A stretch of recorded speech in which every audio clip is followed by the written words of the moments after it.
Hey everybody, welcome to the Ronline Report. Got a great guest today. You know, the United Kingdom has given us some amazing bodybuilders. Of course, we had six-time Mr. Olympia Dorian Yates. We've got Flex Lewis, the reigning 212 world champion. I believe he has six also. It was quiet for a while, but last year or two, we've had some amazing talent. We've had Nathan DeAsha, Rosie Rascal Hart, Ricardo Correa, and now this man, the 2016 overall British champion, Luke Sandoe, joining us. Hey, Ron. Thanks for being here, Luke. Thank you. Thank you for having me. It's a big honor. I'm a big fan of MD and I'm a big follower of your work, so thank you.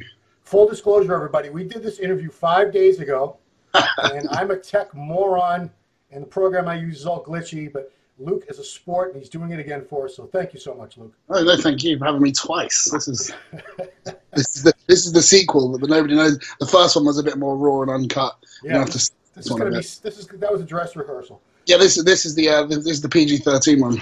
So, you know, I'm from New England, Boston, and all our cities are named after cities in the UK. So every time I hear where somebody's from the UK, I go, oh yeah, that's over in New Hampshire, that's in Massachusetts, that's in Rhode Island. You're from some place called Bournemouth. Bournemouth? Bournemouth. Bournemouth. Which is actually next to the county of Hampshire. Okay. See, there you go. Which we don't call it New Hampshire, it's just Hampshire. So, yeah, well, we had to put new in front of everything, right? Yeah. So tell me a little bit about your upbringing as a kid. What were you interested in? What were some things that occupied your time? Honestly, mostly skateboarding, music, comic books, movies. I was a bit of a geek as a kid, to be honest. Really? Yeah. Well, I say I was. I kind of still am. So yeah, I was never really into sports. I played a little bit of football, which you guys call soccer. Yeah, mostly just everything that the geeks do. Really, that was me. I was even in the chess club at school. Chess club? Yeah. You know, I tried out for that, and the coach said, put 20 pounds on and try again next year. Yeah, terrible. So I know you were a drummer for many years. How did you first get interested in all that? I don't really know how I got interested. I actually remember being quite young, and one of my mum's friend's son, he was a few years older than me, he had a drum kit in his bedroom, and I just saw it, and I was like, that's the coolest thing I've ever seen. And I actually watched him play it, and I sat behind him, watched him, and then I sat down on the kit myself. I could actually barely reach the pedals, but I could pretty much play a beat straight away. Wow. And then my mum was like, absolutely not, you're not playing drums. Play with the recorder or something, play something quiet, play the piano. Yeah. Wasn't interested in anything else. And then as soon as I got to secondary school, which I guess is high school for you, the school offered drum lessons, and so my mum was finally got sick of me asking her every day for like 10 years, and then thought, okay, fine, you can play drums. And then that was it, got hooked, and then I just pursued it pretty hard for about 10, 12 years. Wow. And I ended up in the sort of the latter years actually played it professionally. That's what I did for a job. So. Wow. I mean, not many musicians ever make a living playing music. So props to you. I say I was making a living. It was. Well, you were getting paid. You were getting paid at least occasionally. Yeah, I managed to scrape by, and I lived with 3 other guys, and we were in a band together. We lived in central London, and it was probably one of the coolest couple of years of my life, to be honest. It was good fun. So what kind of music did you play? Well, it's not really the type of music I listen to. In fact, none of us really listen to that kind of music. It was kind of like, it's hard to describe because it's very dark, big sounding British rock. You know, like imagine Kings of Leon / Muse, something like that, but darker. Okay. So who were some of the influences? Because I know this is off topic, but a lot of us love music and we follow who were some of the drummers that really influenced your style or that you looked up to? It was primarily rock drummers, really. John Bonham. John Bonham, Dave Grohl, Travis Barker I used to listen to Blink-182 a lot as growing up as an early teen. They were my favorite, actually still one of my favorite bands today.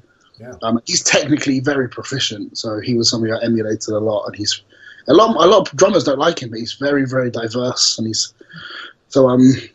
and I always just, you listen to Dave Grohl playing the drums, you can tell it's him. Yeah. Even if you listen to a Tenacious D album, he plays drums on it, you can tell it's him. Even if you listen to something that Travis Barker's guest drummed on, you can just tell it's him. Yeah. And I like the drummers who have a voice, you just tell it's them. Rather than just playing what's good for the song, they add something to the song. And that's why I always try to emulate myself. Well, you clearly have a real ear for drummers, because I can't identify drummers by their playing. Guitar players, I can do that most of the time with. Yeah. Do you play guitar? So no, I don't. But I'm saying, if I hear a Slash playing in a song, I go, okay, that's Slash. Yeah, because like most drummers all have their own sort of style. A lot of people say that Ringo Starr had his own sort of sloppy but tight style. Right. Like I mean, I'm not a fan of the Beatles really. So yeah, weirdly, I think the main reason being is, which people find quite a bit of a shock because I guess I'm a music fan. Yeah.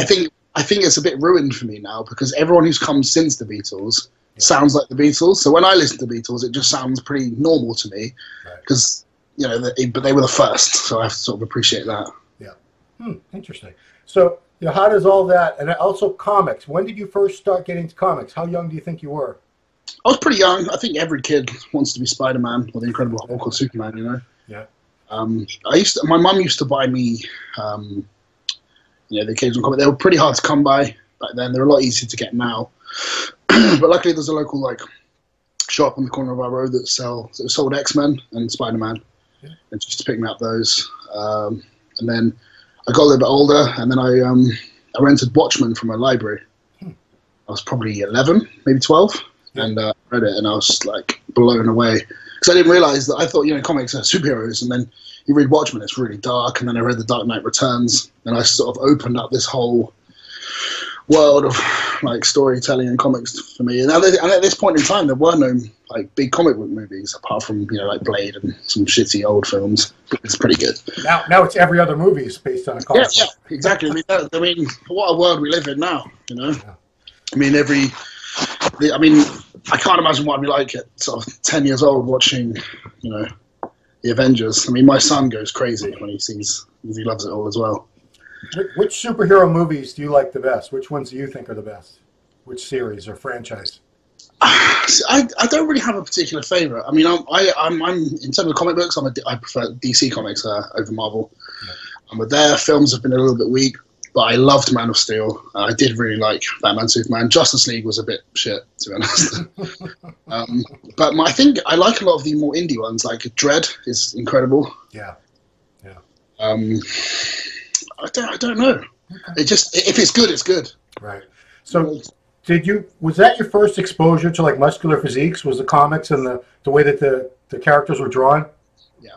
And it was actually the superheroes' power set as well. So whatever their powers were, if they were super strong as well, that was a big, you had to be big and strong. It was a big draw to me. So. Yeah. So I know from our dress rehearsal interview that you were never a skinny, slender little waif of a child. You started exercising. You were already about, what did you say, 200, 210 pounds, something? I was about 200 pounds without training. Yeah, I mean I wasn't too lean, but yeah, when I was at college, I didn't train at all, and I played the drums, and I used to skateboard as a kid, a lot, and I've always had quite big arms and calves. So, and people just used to, actually my nickname at college was Brick Shithouse. I didn't train at all, and I was just, and then when I started taking the music more seriously, we started having to do photo shoots and things. And I was like, oh, everyone's really skinny. So I tried to get as skinny as possible so I could look the same, and I just ate carrots and tuna and did loads of, and I just lost fat and stayed big. I just got really, really lean and just kept muscle. So that was a foreshadowing. Yeah. So that's when you really started. You started training. You started working out, basically not to be a bodybuilder, but just to kind of get some abs and get in shape, right? Yeah. Yeah, pretty much. I mean, I did it for fitness because obviously playing shows most nights is quite physically demanding.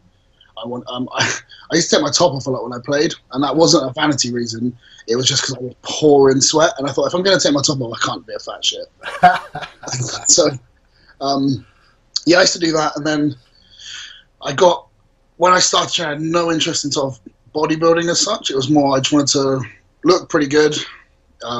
And be fit and healthy, but I wanted to be strong. I was quite drawn to powerlifting. I was pretty strong, actually. The first time I ever deadlifted, I pulled 405. Wow! I never tried. I just picked it up. That's ridiculous.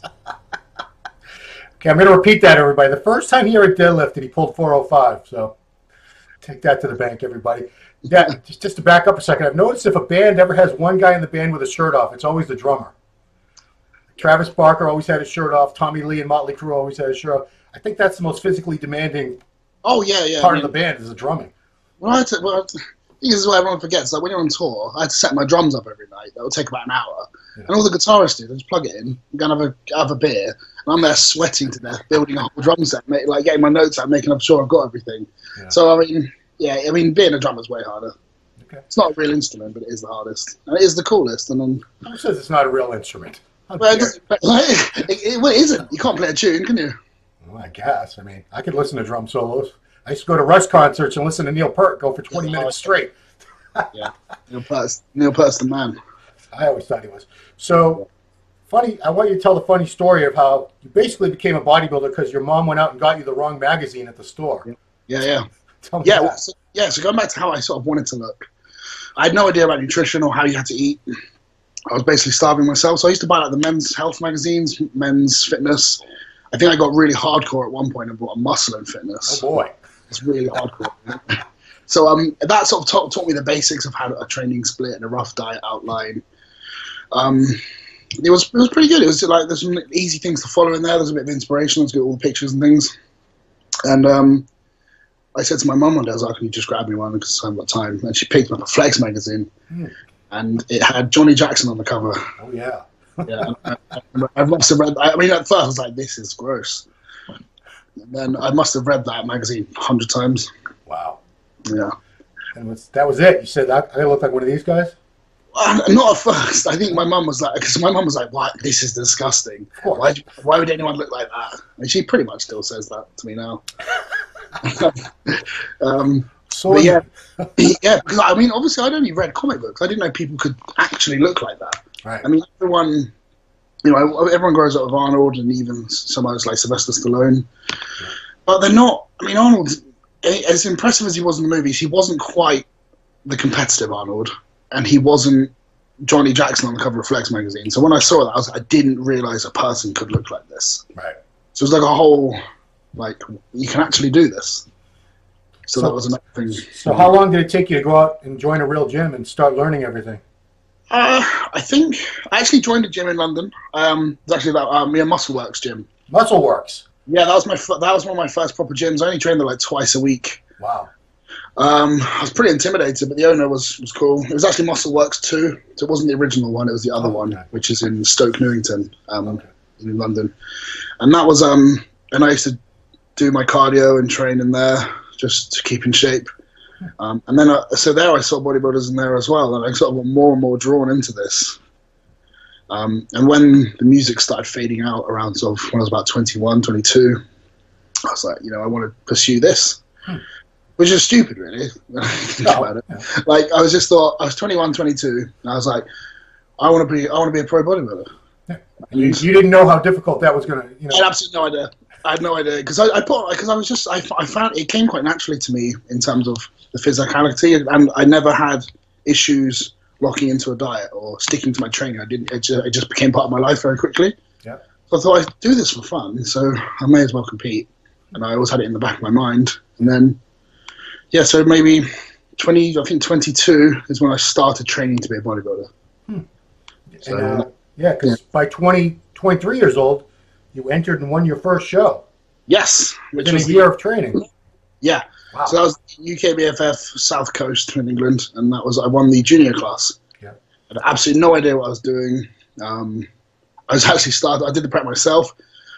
I started that prep really, really out of shape because I was like my diet trying to put on as much muscle as possible was just ridiculous. I mean, nobody needs that much food. I remember even for breakfast, every day I get my blender, I'd mix 10 eggs, scoop of whey, like 2 or 3 cups of oats, 3 tablespoons of peanut butter, some dark chocolate, honey, and half a tin of like rice pudding, which I thought was cream of rice, but it's actually just a pudding. Yeah.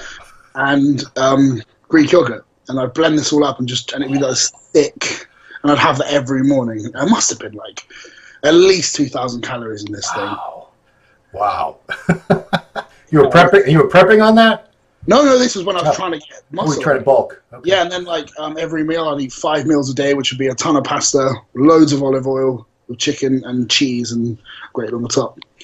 And I just used to eat that, and I think I got up to about 260, 270 pounds, but I was fat. Still. I mean, it wasn't a good look. But that was, so you say like in the first year of training, you put on, even though it wasn't all muscle, you put on a good 60, 70 pounds. Yeah. Wow. So I've actually got I think on my Facebook somewhere. I might have to dig it out and post it. I had my first ever selfie. I thought this is like, so when I decided to do a show, so exactly a year before. It's all dated on Facebook, so nobody can accuse me of lying. But this is me now. I took a picture. Yeah. And I took a few more pictures of me turning into a fat fuck. and then it was my prep, and then I did a whole year transformation, and it's quite a lot of muscle in the end. Yeah. It must have been at least 25, 30 pounds of muscle. Yeah. I mean, even at that point, I mean, in that point, within the first year of training, I deadlifted 7 plates. Wow. I did that on Christmas Eve, because I remember my gym owner bought pizza. I'd do a plate, go and eat a slice of pizza, come back, add another plate, do another couple of reps, and I got up to 7 plates, and that video is on my Facebook as well. So, I have to ask, you obviously you went the bodybuilding route, but had you decided you wanted to be a power lifter, how good do you think you could have been at that? My squat would have been pretty good. My bench would have been pretty poor, to be honest. I'm not a very good flat presser. Although I'm quite strong for a bodybuilder, I just can't bench press, and I had a pec injury. I pressed 5 plates before.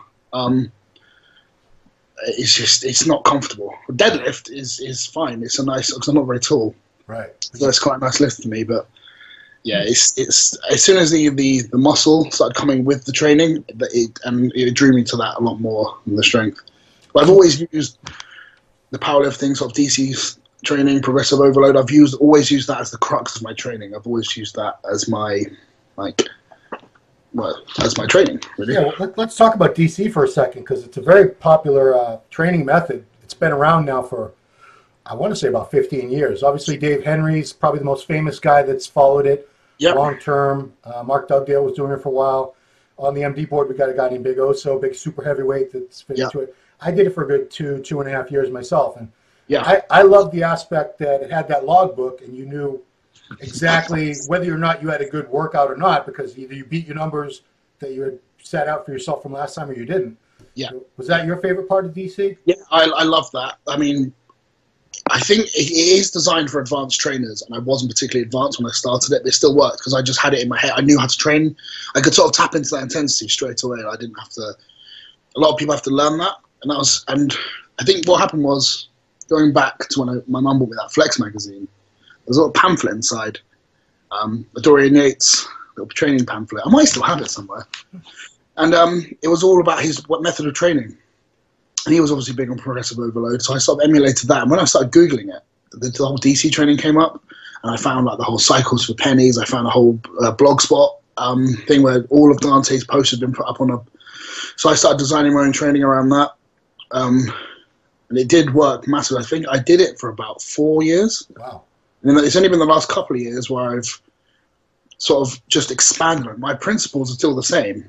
I've just chucked traditional bodybuilding in the mix as well and sort of built out from there. And then I joined Intense Muscle and never posted on it, ever. I just read. And that was where I actually found Justin Harris. Oh, yeah. And I worked with Justin from just after the British in 2015, the whole year into winning my pro card. Wow. Justin, Troponin and Nutrition. Some people might know him better by that name. Troponin. Yeah, so Justin was, and I watched all his YouTube videos with Steve Kukla, and I bought his DVD, and I still am a big fan. I mean, I'm pretty fortunate enough to call Justin a friend now. So he was a massive influence, and then he sort of disappeared, and then I saw his name crop up on Facebook, and I added him, and then I found out somebody I knew he was doing his diet, and I thought, Justin's doing diets again. Right, so I contacted him and said, look, I need to get better. Can we work together? And he was like, yeah, man, let's do it. Because because I wanted to work with a coach that I thought he knows what I'm going to do in the gym. He knows a lot of our ideals like mesh together perfectly. Yeah. So so we went from coming 6th place in the super heavyweights to winning the class and the overall in 1 year. Wow. So, Just to remind everyone, Justin was the guy that took a young Steve Kuklo, started training with him back in Michigan years ago, and I think training together, he put about 40 pounds of muscle on that kid in a year or two. yeah. So he knows what he's doing. Absolutely. Backing up to your first show, so the first year you competed, you won that local show. Did you also end up going to the British that year? Because you qualified? Yeah, so I qualified as a junior, and I was 23. So the show was in April. Yeah. British finals were in October, and I turned 24 in August. So I actually had to do a men's class for the finals. So I went into the men's, and I got second place. Wow. And it was a heavyweight or super heavies? It was actually the intermediates over 90, but I would have been a super heavyweight. So I mean, here you are. You just really started seriously training a year before that or so, right? Yeah, so at that point, about 18 months of serious training, yeah. So, I mean, this sounds a lot like Dorian's story. It's a very, very similar story where he'd been training, I think, around that amount of time when he won his first show, and then they threw him into the IPB World Games because they said he was the best amateur heavyweight that UK had. So here you are, 23 years old, or 24, just turned, barely been training, not even 2 years, and you're already one of the top amateurs in the entire UK, a nation of about 70 million people or so? Yeah. So, I mean, did that give you an idea that you really had a future in this? Is this something you could pursue? Yeah, actually, when I did the first show, I had such a huge response. I mean, everyone was like, "You're soft as butter, but you sort that out. You really well. You could do really well." And I know a lot of people said, you could be pro in in a few years. Like you could be really something. Keep at it. And like, I had no expectations going into the first show. I thought I'd be the smallest. I didn't expect to place. I had no idea what I was doing. So that filled me with a lot of confidence, and I learned a lot about dieting in that stage as well. Yeah. So I hooked up with a British coach for the next show. I thought, I don't really know what I'm doing myself. I've learned some things. But if I'm really going to step it up, I need to hire someone. So I started working with Nathan Harmon, he's a very revered UK coach. Yeah. And I worked with him for that show. And I was actually exactly the same weight, but actually in shape. And I got the second place, and a lot of people. I personally don't, but a lot of people had me winning. So, apparently, a couple of the judges' feedback was my posing was shocking. So I have no idea what I was doing. Shocking in a bad way, not a good way. And my tan wasn't dark enough. Yeah. So had my presentation been better, I may have scraped that first place. I still don't think I should have. I think the guy beat me was better. But yeah, and that reinforced it in my head as well. And I thought, I'm going to keep going at this. And that was 2012, right? Yes. So 4 years later, you're standing on that stage. You're the overall champ. Yeah. And that's when I first heard about you because Giles was posting some pictures, and I believe he was at the show. I think he goes to every British finals, obviously. And I mean, I was impressed. So then I see you in March at the Arnold. Yep. And when you walked out, I'm like, that's not. And I had even been watching you on your Instagram and everything, following your prep, and you were in really good condition. But then when you walked out at the Arnold, not so much. So what happened at that show? I don't think anything. I don't think anything particularly happened. I think it was more. I just done a whole year preparing for the British. I wanted to shut it down for a good 6 months. Have an off season, and then I was super fortunate enough to get the Arnold invite because I got contacted by Ed Connors, who I'm extremely grateful for his help. And he contacted the guys at the Arnold and said, "Look, Luke's just won the British. I think he's got a lot of talent. You should have him in the show." And then I got the invite. You do not turn down the Arnold Classic. Yeah. And the prep was okay. I actually was in shape pretty early, and I started to fade a lot the last few weeks. It may have just been because you only have so many months you can string together of dieting before your body says just stop. So I think screw you. Yeah. So the last 4 or 5 weeks I did fade quite a lot. I just got a little bit smaller and softer, and I thought, I'm just flat. I'll fill out. I'll be fine. I flew in way too late. I think I flew in on like the Thursday or the Wednesday. Wow. Which was too late. I didn't know. I'd never travelled before. I thought, 3 days would be enough. Wasn't. Justin was there, and as soon as I started eating, I just put on. I landed. I think I was about 252 when I landed. Really flat, relatively good shape. Still not where I should have been, but I was bigger, so that was good. And I was 273 the night before. 21 pounds. Yeah. Holy moly. Well, there you go. Oh, yeah. Luke, all he cares about his size. He's, he needs to stop carving up so hard. Yeah. But anyone who knows Justin's methods, we did he tracks your blood sugar the whole way through to check you're not eating too much. Yeah. And I just blew up. I don't know whether it was just because my body was super tired, didn't know what to do with it. I don't know whether it was the flight and hadn't like acclimated. I don't know. Yeah. I have no idea, but it was terrible.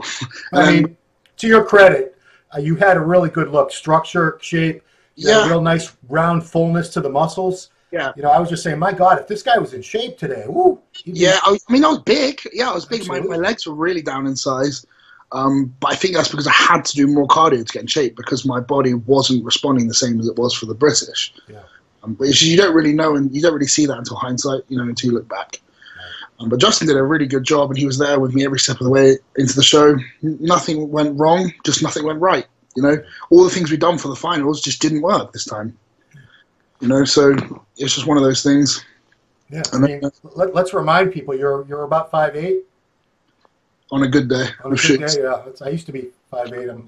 You'll get shorter too, don't worry. But I mean, that's a massive man, a little under 5'8", 270 pounds. And I weighed 263 on stage, and I should have been 250 most. So at that point, I'm sure you were thinking, okay, I'm shutting it down again, but you didn't shut it down. What happened after that? Okay, well, after that, I was going to, and then, sorry, my dog's trying to hump my arm. That's okay. Stop. He just wants to get involved. Let's just bring him over. It's fine. We don't discriminate against dogs here. This is my dog, Chewy. Ah, what's it named? His name's Chewy, because he looks like Chewbacca, kind of. We did when he was a puppy. That's my dog's name, Chewy the Shih Tzu. Okay. He's Chewy the shit. Sit.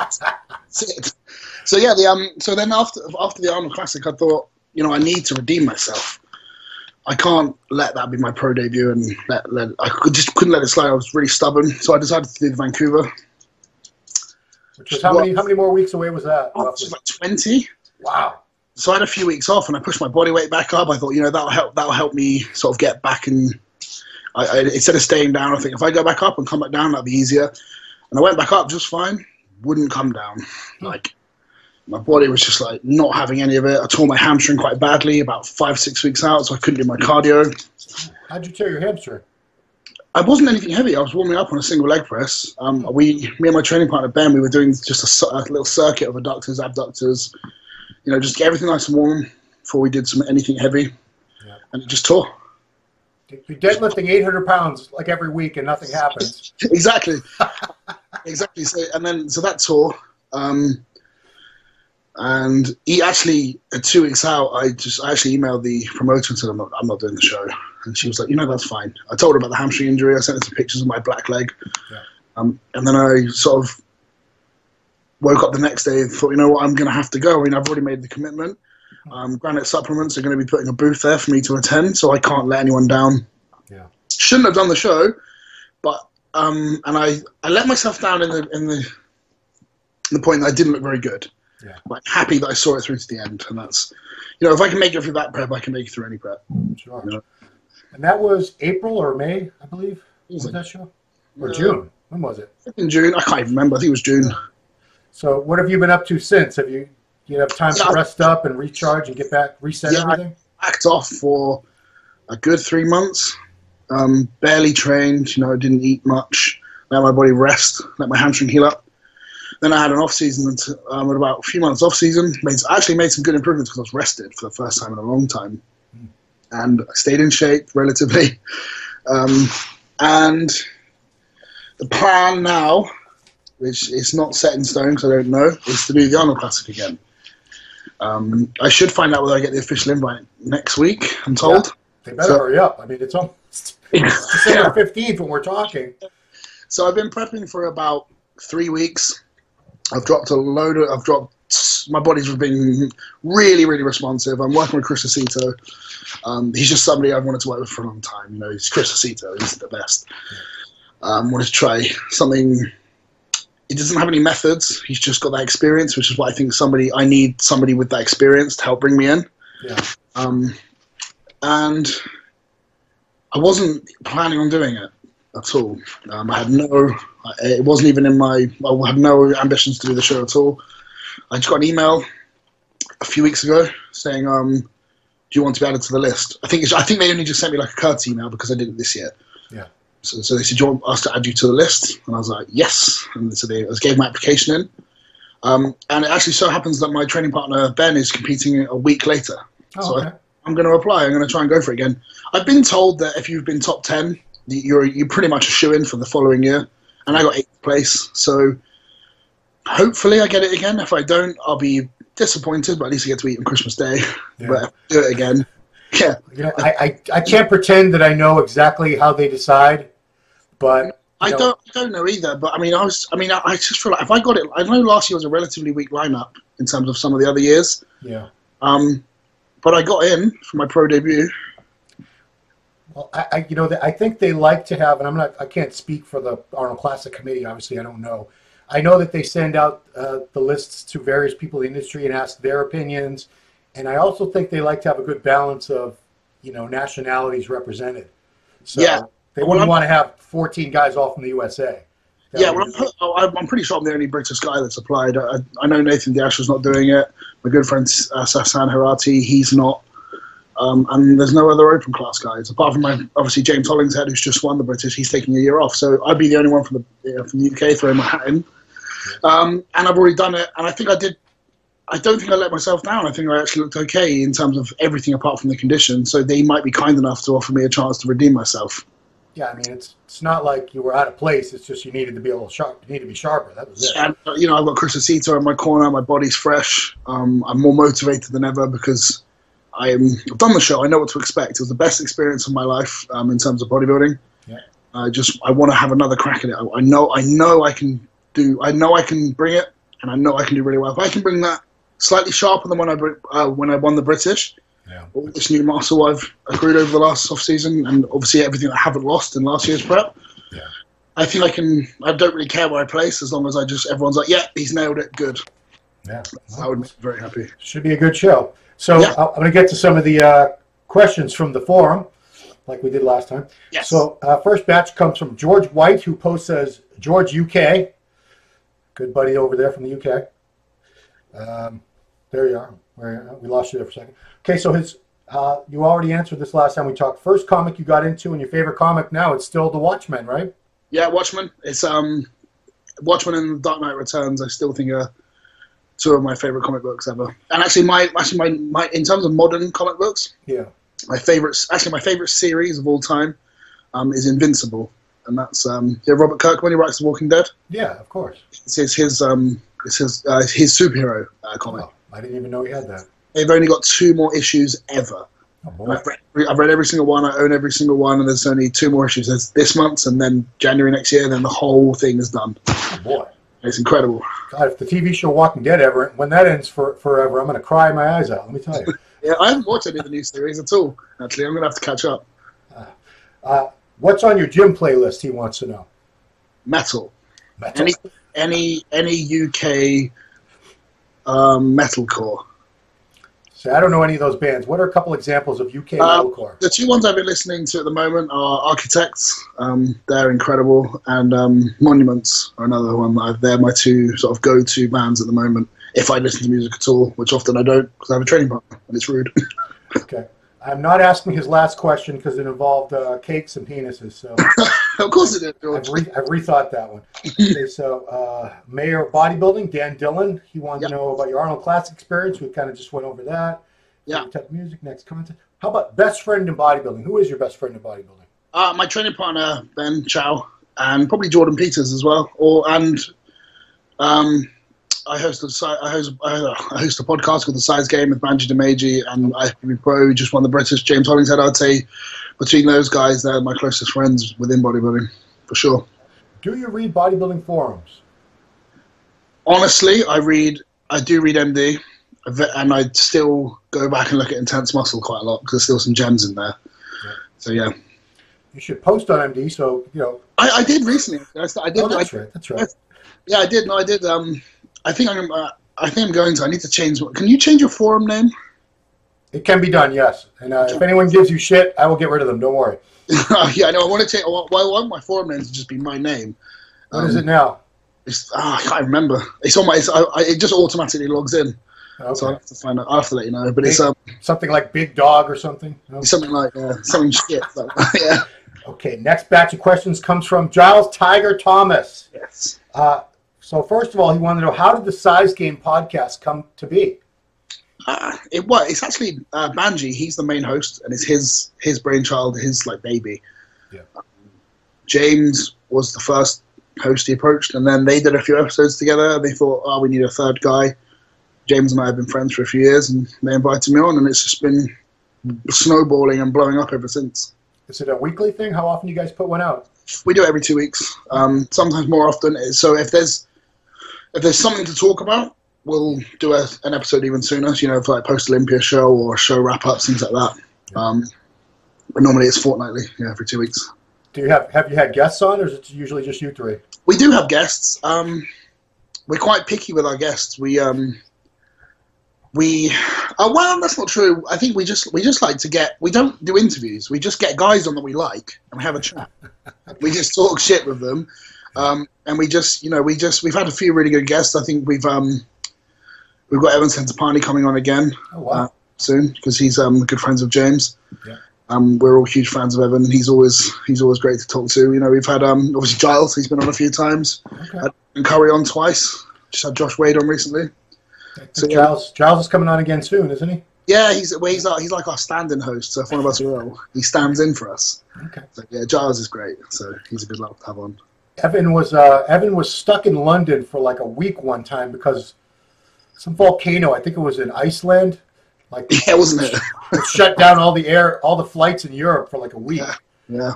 And he trained at Muscle Works. He said, "This place is awesome. This is where I assume he means the original Muscle Works." Yeah, the one in Bethnal Green in London. Yeah. So that's the only gym around the world he's ever been to that he would like to train at on a regular basis. Yeah. Although, of course, we didn't know about Oxygen Gym then. But, you know what? I don't like the look of Oxygen. Really? Looks like a night because it looks like a nightclub. Yeah, it annoys me. I don't know why. I look at it. It's like I quite like a gym to. There's this weird conception. Like people think, hardcore bodybuilding gyms, spit and sawdust. I don't want any spit or sawdust, thanks. And I want the machines to work, but I don't like it when it looks like too clean and pristine. I agree. Yeah, I agree. I hate that. It doesn't. It needs to be a gym. Right. I'm sure Oxygen is incredible. I've never been there. I don't know what the atmosphere is like. But when I see it in videos, I'm like, nah. It looks very, very clean. Yeah. You see like where Evan trains at what the New Haven Super Gym. It's called the Powerhouse Montanari Brothers Powerhouse Yeah, Gym. that is a proper gym. Yeah. And Bev Francis Powerhouse Gym. That's another one. Those. I mean, because I've never liked the idea of training at the Gold's, either the main one. I don't know where it is. Venice. Yeah. Yeah. It doesn't look like I'd want to train there. It'd be cool to go, but to train there, it doesn't have the. It looks too busy and too. I don't know. Do you know what I mean? Well, I lived out there and I trained there in the '90s, and early '90s was, you would have loved it then. You wouldn't like it now. It's not the same place. Did you ever train at Temple Gym in Birmingham? I did train there, but I did go there, and that was just cool. You just walked down there, and you immediately felt stronger. Yes, but it was filthy. The bathroom was it just stank. It just stank of piss, didn't it? You'd walk down there. I was afraid to put my clothes down. It was just very, very mildewy and stuff. What else did Giles want to know? Your favorite movie Batman and your least favorite movie Batman? Least favorite will go George Clooney. Yeah, agreed. Why was he ever Batman? He sucked. Yeah. And I actually think my favorite Batman, not necessarily because of the films he's been in, but I really like Ben Affleck's portrayal. Okay. He's just brutal, isn't he? I think Christian Bale's the best. He's in obviously the best movies, and he's the best Bruce Wayne. But his Batman, I don't know. If you had to get in a fight with, or you had to get somebody to defend your city, would you want Ben Affleck or Christian Bale? Well, Christian Bale annoyed me with that fake voice all the time. I'm Batman. Yeah, come on, dude.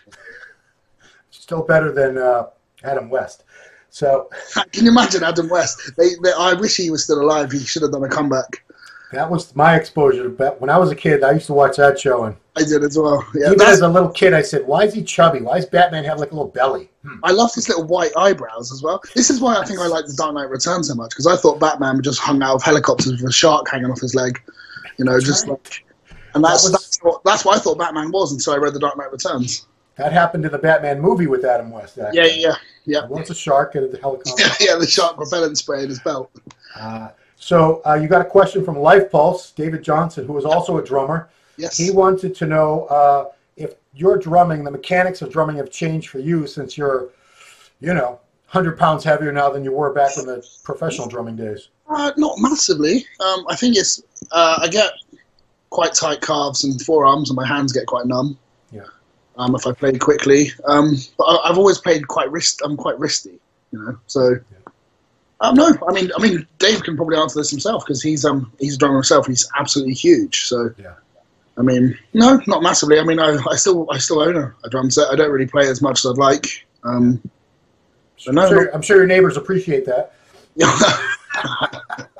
Nobody wants a drummer for a neighbor. Nobody. What was my next point? So we have I ask everyone about this because this is big news this year. The IFBB split Pro League and the Elite thing. So now you're going to have a lot more opportunities. British bodybuilders for years, it was very, very difficult to turn pro. One guy a year would turn pro, and maybe not even, because like Ricardo Correa told me the story earlier this year about took him 3 years. He won the overall British, but then he had to wait, and then he had to fly his ass down to Spain and go into the office of Rafael Sandoe and personally pose for him. Then Rafael goes, okay, you can be a pro. But so now you're going to have pro qualifiers in UK. I don't know how many you're going to have in 2018, but definitely more than one because. Yeah, I think so far. We're putting on one in March, I believe, or April. Yeah, there's 3 I think have been confirmed on the list. Then maybe a 4th. Yeah. But I think this is a huge opportunity for bodybuilding. I think a lot of people are getting confused. They think the Two Bros Pro events are a federation, or they are the NPC, but they're not.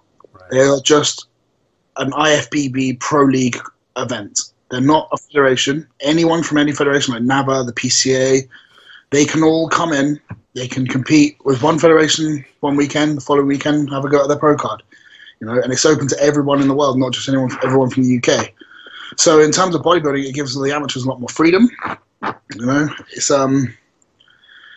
there are more opportunities to get your pro card, and there's no problems between the federations. I mean, the UK BFF, I think, they're still attached to the IFBB Amateur. And I think they are shooting themselves in the foot a little bit because they're not letting you compete anywhere else. So does that mean if you win the British now, you're not an IFBB Pro League pro? You're an Elite Pro? Yeah, the Elite Pro, which is basically shit. But which is, I mean, no offense to them, it's not the same. Right. You can't be in the Arnold. You can't be the Olympia. You can't do the New York Pro. Yeah, to me, the IFBB Pro League is the Super Bowl. It is. Every sport pretty much has their main professional league. Every sport. So, soccer, you have FIFA, the NFL, the NBA. They're the main. Everyone wants to play for them. So it's a very strange one because I think they're shooting. There's no incentive to compete with that federation anymore because there's no pro card, right. And the other federations are offering prize money. And the other federations are also saying you can go and compete for the Two Bros Pro events for your pro card, and you're always welcome back here. Whereas UKBFF are like, nope, you can't. You have to stay with us, which is strange because I think if you pay your membership, you should be allowed to go wherever you want. Yeah. I mean, you've always had UK has always had both the UKBFF and NABA, which is predates all of this really. So I mean, it's nothing. This isn't such a weird thing for you guys as it is for. When this federation split happened, people were losing their minds over here. But, you guys have had multiple federations for many years over in UK and Europe. So this isn't that shocking to you, I'm guessing. One of which, I mean, in the US, isn't it exactly the same? It doesn't affect the US. The NPC is still the NPC. Nothing changes here at all. I've heard so many people in the US freaking out. I'm like, dude, it's the same. Yeah, I don't know why they're worried. And actually, there's more opportunities because now I think we can go, NPC competitors can go to any of these. Yeah, you can come to us. We go to you. There's a bunch of them happening in South America, Central America, all over the place, and anybody from US is welcome to go to those if they really want to. Yeah, I can't think of a single reason why this isn't anything but good for bodybuilding. Yeah, because a lot of people say, yeah, but they're going to give out too many pro cards. It's like, well, they are, but let's take NBA for example. Let's say there's I don't know, 500 extra professional basketball players. Only the good ones are still going to play for the teams. Right. So it doesn't matter how many pros there are. The good ones are still going to be on the Olympic stage. You're not going to see the people winning pro shows getting watered down. You're not going to see the Olympia get watered down. Still the best of the best are going to be at the Arnold Classic. It's not going to change. Yeah, I mean, it just means more opportunities for everyone. I used to cry. I stopped crying. We were giving out we still give out a lot of pro cards for the women here. Yeah. Bikini, figure, women's physique, all these things. And I came to realization after going to so many shows that the best people are still going to rise to the top. And even if you turn pro, doesn't mean you're going to, unless you have the goods, you're not going to go anywhere. I also don't understand why all these bodybuilders they give out so many pro cards for bikini. Who fucking cares? It doesn't really affect your life in any way at the end of the day. Stay in your own lane. It's just bikini. Don't worry about it. Unless you want to put on a bikini, don't worry. Yeah. So. All right. Luke, last question for you. Two-part question. This is a good closing question for everybody. What do you love the most about bodybuilding, and what do you like the least, or what would you change if you could about bodybuilding? Not just the sport. It could be the lifestyle, anything at all. What you like and what you don't like. I love bodybuilding. I love the training. I love the discipline. For me now this is basically my job. This is what I do. I have to make more sacrifices with my life. Whether that means in crucial parts of a contest, seeing my children less, or having to stay at home more and not going to family events. That's a problem, but this is my choice, so it's not really a problem. That's a choice. I also think social media, to a certain extent, can be excellent, or it can be pretty bad, because a lot of sort of contracts these days are going to your sort of physique guys and your fitness models and your Insta celebrities, rather than the bodybuilders. And I think the main reason for this is most bodybuilders are boring people. They are. I mean, most bodybuilders, they're all lovely. I mean, I haven't met a pro that I thought was a dick. Everyone's been really cool.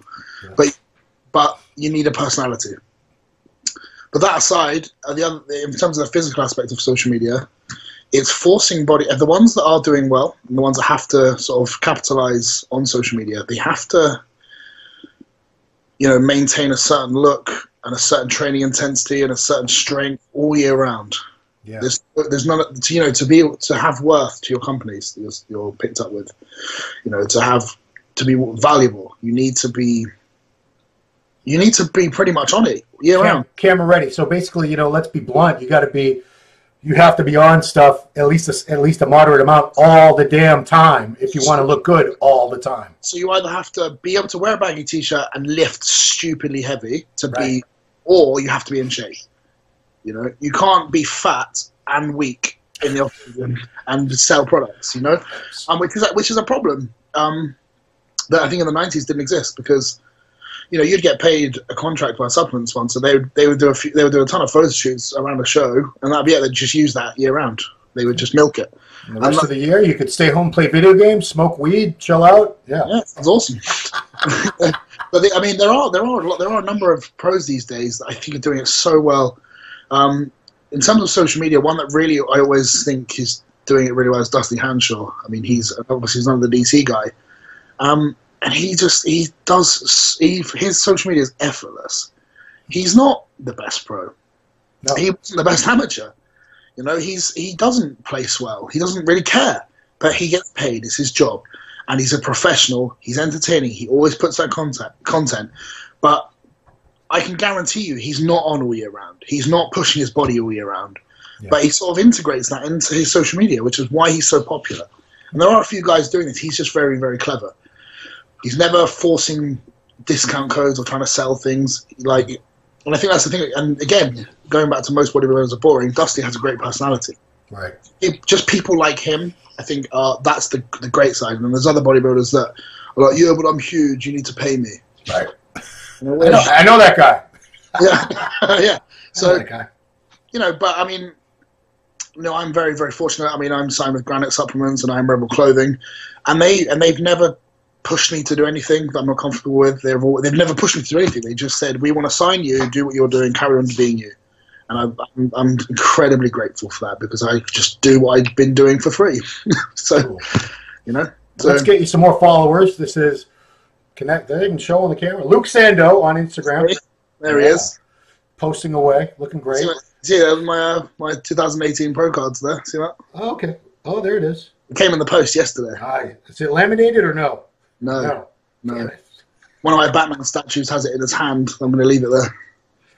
I believe our own Christian Duque has a pro card. I'm not sure how that works. I need to get mine then. So come and do the Two Bros Pro show. No, I would have to find maybe. I've been thinking about like Nigeria, Somalia, something like that. Yeah, I reckon we're going to see some like the Congo Classic, where you can get a pro card. I got to think of where they're really malnourished and they would really suck bad. Yeah, but they'd be shredded. Ethiopia, yeah. Well, I mean, there would be no heavyweights, no super heavies. So yeah, right there. That's true. Win by default. Cool, man. Luke, I thank you so much because, like I said earlier, this is the second time he's done this interview because, you know, God hates me with regards to technology and I'm a dumbass with technology. I wonder if I went up third because this one fucks up too. Yeah, this one can't. No, this one looks like everything's cool. Everything's fine. So thank you for your time, and we're going to find out very, very soon. The Arnold list should be up by next weekend, I would imagine, at the latest. Yeah, so anyone who's watching, thank you for watching, but also keep your fingers crossed on your toes for me, please.